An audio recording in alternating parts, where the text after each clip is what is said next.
മതരാഷ്ട്രം തന്നെ സ്ഥാപിക്കുവാൻ ഉള്ള ശ്രമമാണ് ഇന്ന് നടത്തിക്കൊണ്ടിരിക്കുന്നത്. ഇന്ത്യ ലവ് ജിഹാദൊക്കെ നടക്കുന്നുണ്ടായിരുന്നു, ഇല്ല എന്ന് പറയാനൊക്കത്തില്ല. ഈ തൊട്ട് കഴിക്കപ്പുറത്തന്നെ അതിന്റെ അനുഭവം ഉണ്ടായിട്ടുണ്ട്.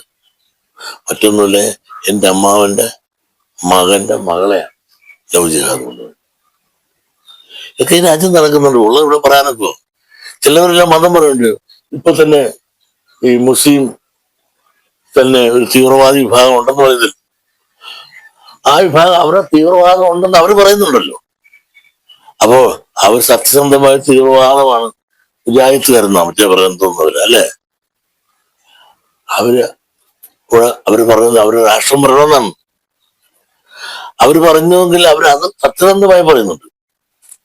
മറ്റുള്ളവരങ്ങനെയല്ല, പല അജണ്ടയിനും ഉള്ളിൽ വെച്ചുകൊണ്ട് മതരാഷ്ട്രം തന്നെ സ്ഥാപിക്കുവാൻ ഉള്ള ശ്രമമാണ് ഇന്ന് നടത്തിക്കൊണ്ടിരിക്കുന്നത്.